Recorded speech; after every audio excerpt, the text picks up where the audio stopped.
So, wow, it's been a minute. Huh? Actually, 129,600 minutes, to be exact. But who's counting? 3 months roughly since I was on stage. Good Friday was when I last preached. So it has been a while, and it is so good to be back with you guys and just be back amongst family and my community. But before I start this morning, I need to introduce some special people to you. I'm bringing up the whole family. Come on up. This is the reason why I've been away for 3 months. All these wonderful people, except Jo, she's not mine. That's Jo. Hey. So this is the new crew, the expanded edition 2.0 or 6.0, however you want to look at it. Of course, my gorgeous wife. Hey, how amazing does she look? Only 12 weeks postpartum. She's been an absolute champ, from pregnancy through to birth, and now to babies. I really take my hat off to her. She's a fantastic mother. Love you, babes. Give her another hand. And then my eldest two, of all my 12-year-olds, Ava is my favorite. And then we have Ella there, the most loved 10-year-old in the house. And then the reason why we're here, why everyone is looking at us, these two little heart-stealing, sleep-stealing sweethearts. This is Willow, and that's Indigo. So Willow came out first, and Indigo wasn't happy about that, so she grabbed all of her hair and plucked it on her own head.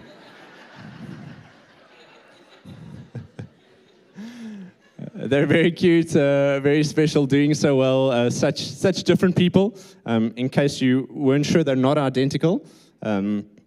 Just not identical in looks and not identical in personality, but just so beautiful. At the moment, their favorite things to do are to cry, to poop, to vomit, and to eat a lot, and also to sleep a lot, actually.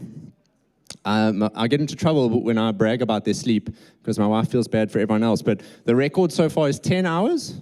Last night they did 9 hours, which was really good because I was preparing my message at around 3 a.m. and I knew if they were going to wake up in the next 10 minutes after I fell asleep, it was going to be tough to get up here this morning. So they're doing super well.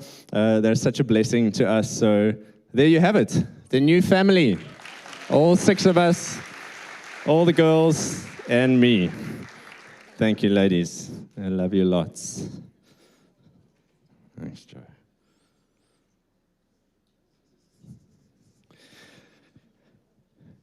So if you have sons and you don't believe in that whole silly tradition where the bride's parents have to pay for the weddings, we should be friends.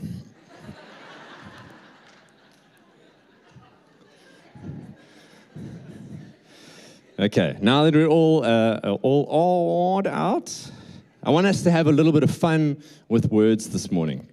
So I'm going to put some sentences on screen, and I'm going to read them out loud to you guys, and we're going to see what happens. Okay, you ready for this?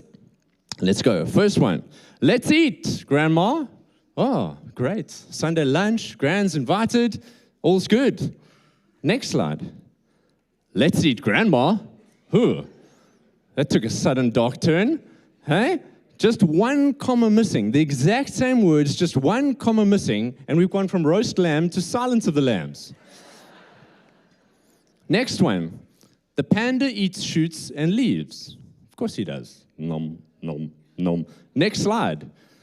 The panda eats, shoots, and leaves. Damn, what a gangster panda. I've always been suspicious of those black, the built-in mask over their eyes. Okay, last one. This one's for the married couples in the house.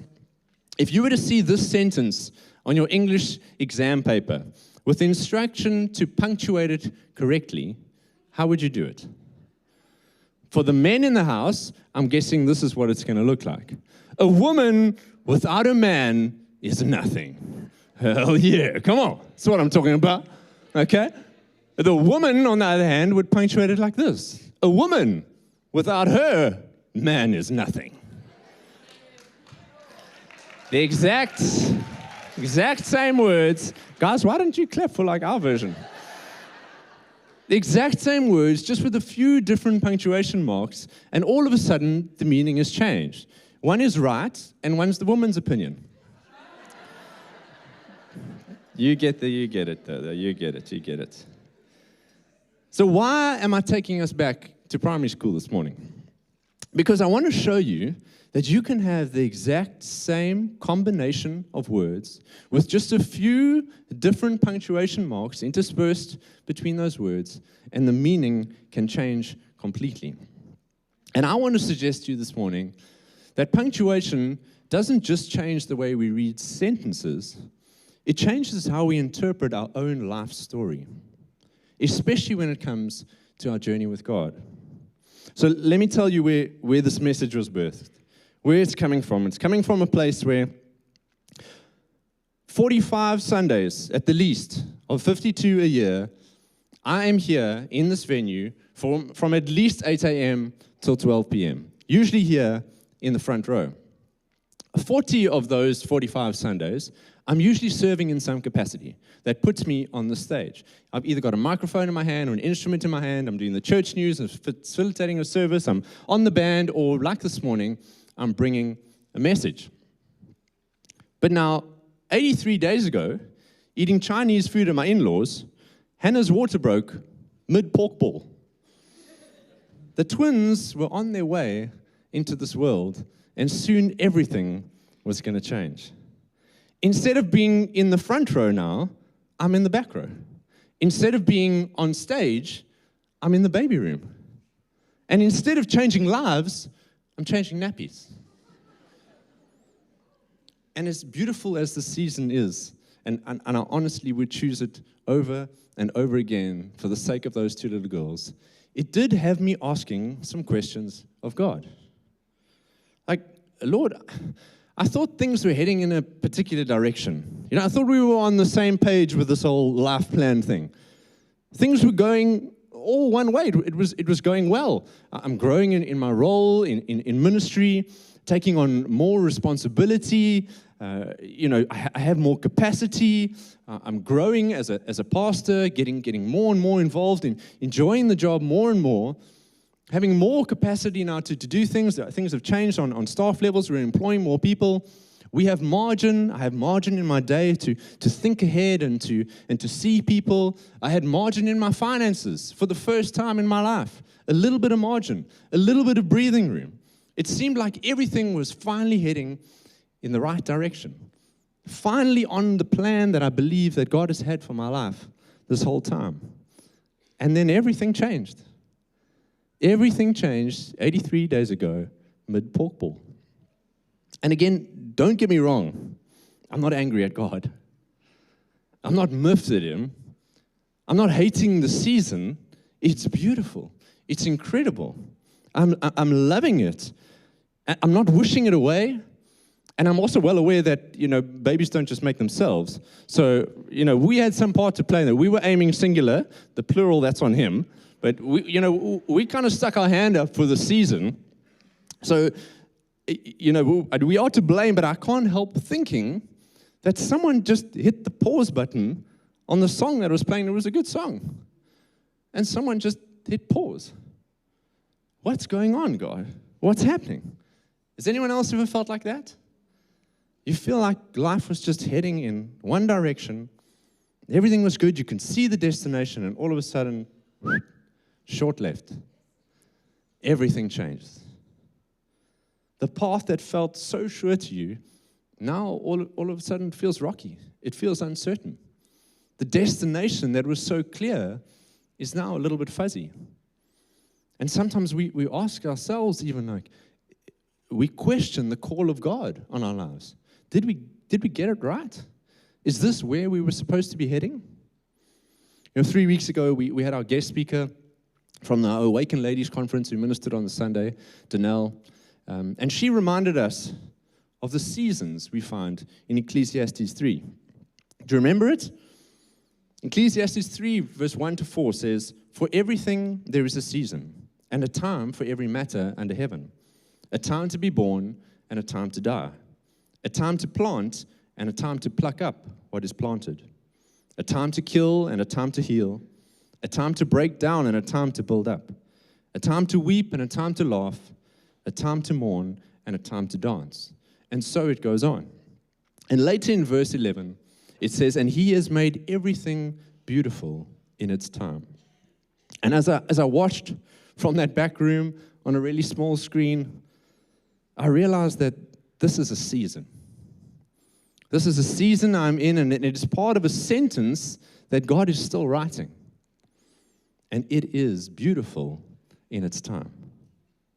And I know what you might be thinking right now. You might be thinking it's easy to call a season of new life and joy and little babbles and coos and all those wonderful things. It's easy to call that beautiful in its time. You have no idea what I'm going through. You have no idea what is happening in my life. I agree. I say fair enough. I don't know what's happening in your life. And these moments in our life, they come in all different shapes and sizes. Some are good and some are bad. Some are happy and some are sad. So yes, right now, my pause is two tiny little humans whose demands are disproportionate to their size. But I've also journeyed through some tough seasons myself. After not facing any significant losses for most of my life, in the space of 4 months, I lost my mother and my wife. Talk about a shift in seasons. But that story wasn't over. And even that hard season has become beautiful in its time. Perhaps you've lost a loved one too. A parent, a spouse, a child. And everything just feels completely dear mekaar right now. Perhaps your what now moment was a retrenchment letter after years of loyal service. Perhaps it was finding out the one you thought was the one doesn't think that you're the one. Perhaps it was that dream job you were shortlisted for that someone else got. Perhaps it was the phone call from the doctor's office. Bad news. Perhaps it was the business you were certain that God said, go for it, and you recently closed the doors. Perhaps it was the children you so desired that you could never have. Whatever it is, the temptation can be for us to think that God, the author of our lives, has put a full stop in the middle of our story. It's the end of the sentence, the end of the story. We can believe that we had it all wrong, that we weren't called to that career, or that relationship, or that country, or that ministry. We can feel like we've been abandoned, forgotten about, passed over, set aside, put on hold. But I want to tell you this morning that if you aren't dead, He's not done. I believe that what you might be calling a full stop, God calls a comma. And a comma is the only punctuation mark that comes with a promise. And it's the promise that this thing ain't over. There is more to come. In fact, it's right here in the scripture. Throughout this list of seasons, what do you see? No full stops. It's a long list of 28 seasons punctuated by comma after comma after comma. Because some commas are wearing top hats, but they're just fancy commas. It's weep, comma. It's mourn, comma. It's break down, comma. Because there's more to come. There's a new season unfolding. A comma implies that the author still has something more to say. So the question I want us to explore this morning is, how do we make sense of these commas, these moments of transition, these perceived pauses in the plans of God, these caveats in our calling? How do we make sense of the commas in our lives? Oh, do you hear that? Penny just dropped for someone there on the title of my sermon today. Comma sense. Making sense of the commas in our life. Okay, 3 points. I have 3 points for you this morning. We've already been touching on that first one. Number one, a comma is not the end. There is no author on the planet who finishes a sentence with a comma. In fact, the comma exists to announce that the author is not done. He is still busy writing. There is still something more that he wants to say. In Hebrews 12, Jesus is called the author and finisher of our faith. It's his nature. He finishes what he begins. He has never once left a sentence unfinished. And Paul confirms this when he writes to the Philippian church. He says, I am sure of this, that he who began a good work in you will bring it to completion at the day of Jesus Christ. One of my favorite scriptures. And I am sure of this. I am sure of this. Not fingers crossed. I'm just hoping for the best. Maybe he'll do it. Maybe he won't. I am sure of this, that he who began a good work in you will bring it to completion at the day of Jesus Christ. When? At the day of Jesus Christ. Have we reached the day of Jesus Christ? No, we haven't. So the story is not over. That day has not yet come. As long as there is breath in your lungs, there is ink in his pen. He is still writing. So whatever setback you've encountered, whatever obstacle that's been dropped in your path, whatever comma you are facing in your life, I'm here to tell you this morning that it's not the end. He's not done. And if you're not sure how I can say this with such confidence, it's based on this one foundational truth that underpins it all. And I believe if you get this, you may never question the plans or purposes or call of God on your life. It comes from this quote by Os Guinness. He's an Irishman from the same family that brought you the famous milk stout of the same name.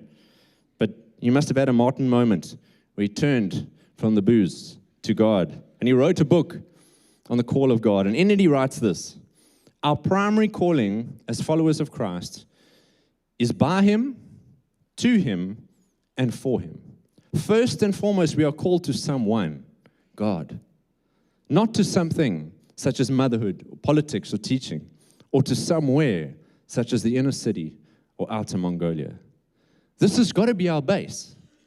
Before you were called to do anything, before you were called into the classroom, before you were called into the workplace, before you were called into a relationship or onto a platform, you were called to a person. You were called to Jesus. And every other assignment, every other role is secondary to that. Do you see what that does to the comma? Now, all of a sudden, the retrenchment that ended your job didn't end your calling. The retirement may have ended your career, but it didn't end your calling. The breakup may have ended the relationship, but it didn't end your calling. Stepping away from the stage for me doesn't mean I'm stepping away from my calling, because my calling was never to the stage. It was to Jesus. Look at how Paul says it to Timothy. He says, for God saved us and called us to live a holy life. He did this not because we deserved it, but because that was his plan from before the beginning of time, to show us his grace through Christ Jesus. Saved us and called us to what? Not to a career, not to a country, but to a holy life. You know, the Bible never once speaks about your calling to a position. It talks about your calling to become more like Jesus. Calling is about who you are before what you do. Yet we spend so much of our lives shouting out to God, what do you want me to do? Why have you placed me here? What do you want me to do, Lord? What is my calling? Hey, always, what do you want me to do? We think it's all about the resume. But in actual fact, it's about the resemblance. It's about how do we look? Are we looking more and more like Jesus every day? Or are we racking up accomplishments on the resume? God's not interested in the resume. He's interested in the resemblance. Before God is concerned with what we do, he's concerned with who we are becoming.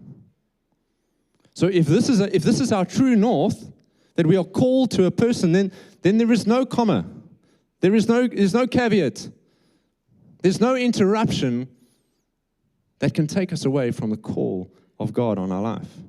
All it does is changes the sentence that God is currently writing for that season. And I would argue that it's in those comma seasons that the greatest opportunities are found to become more like Him. Which is why I believe that a comma is number 2, not an accident. Psalm 139 verse 16 says, "Your eyes saw my unformed body. All the days ordained for me were written in your book before one of them came to be." In your book were written all the days ordained for you, before one of them ever came to pass. Who's ever bought a book that's only 2/3 printed and the last third is blank? No one, because that's not the way it works. A story only gets published when it's finished. That means that by the time you read the book, every page, every sentence, every word, every punctuation mark is already in place.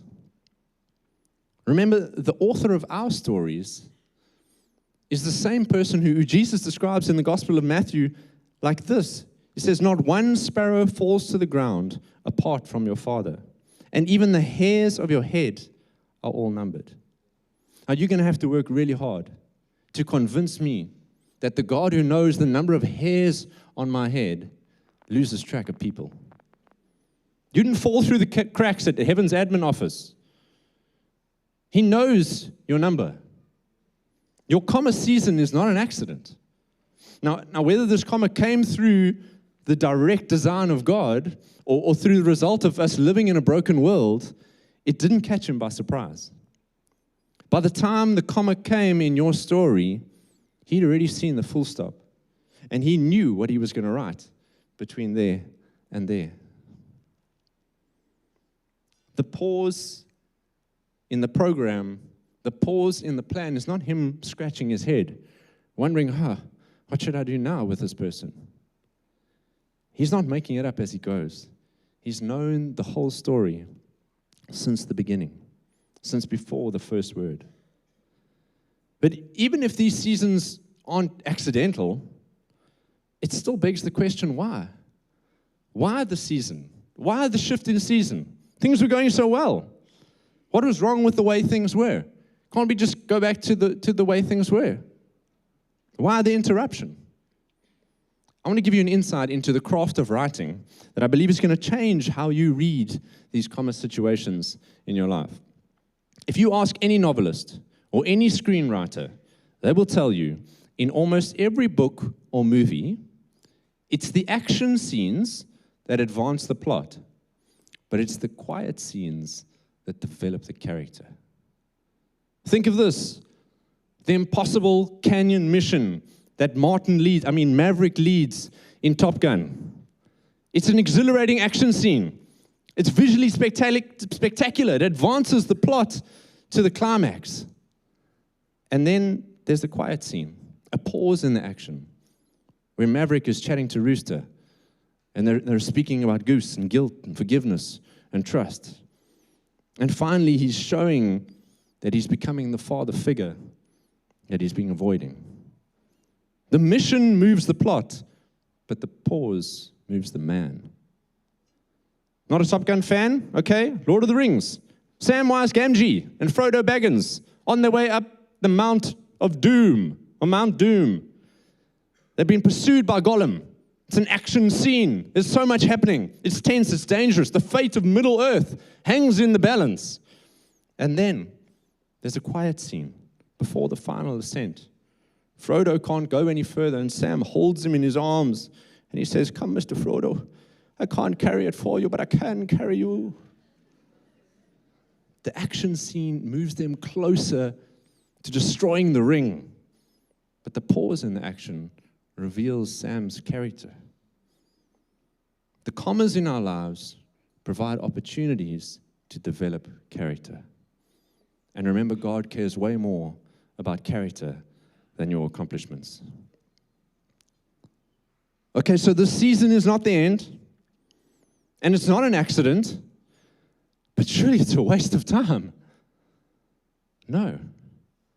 A comma is not wasted. I think this is one of the things that scared me the most about this season. I'm 41 years old, and I've become a father again. It seems like there were things to do, There was a goal, there was a dream. There's things I've got to do. I'm at the prime of my life, or even on the wrong side of the prime of my life. Now's not the time for kids. It's a young man's game. That's why I did it when I was young. But now I'm old, and I'm back in the same boat. Surely this is a waste of time. Surely there's more important things for me to be pursuing.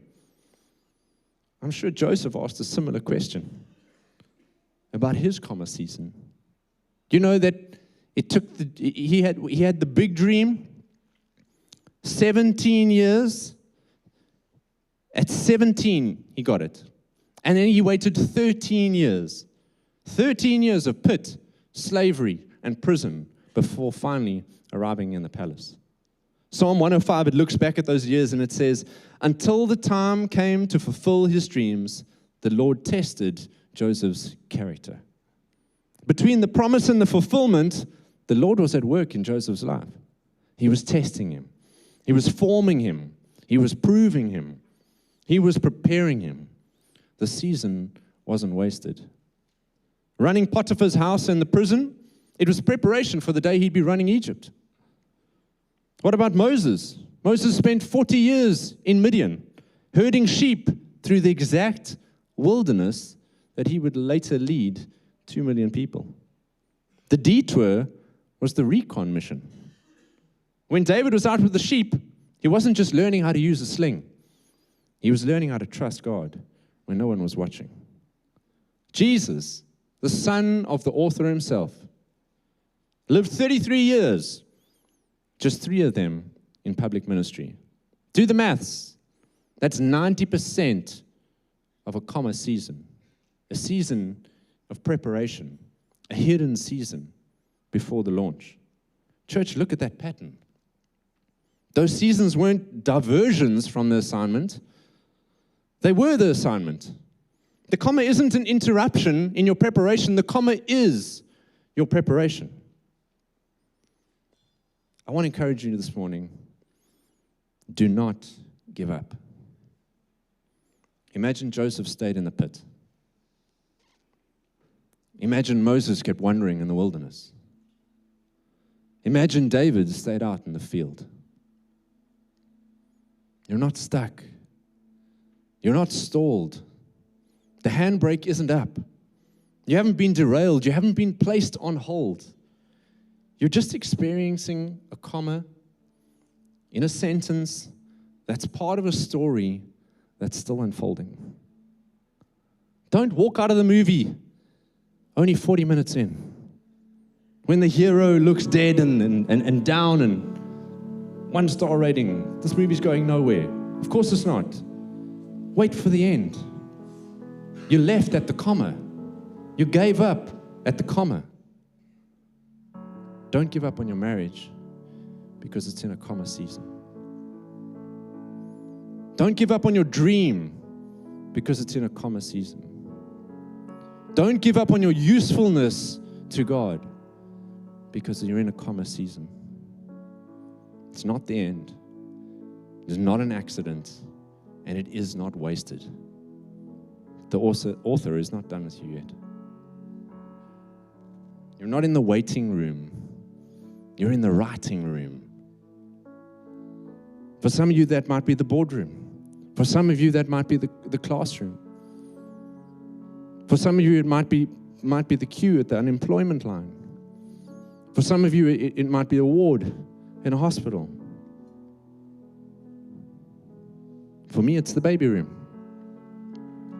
3 months ago, I thought I'd step back from ministry, but I just stepped into another room. My address just changed. Sometimes it's the prison that prepares the prime minister. Sometimes it's Midian that prepares deliverers. Sometimes it's the sheep that prepare the king.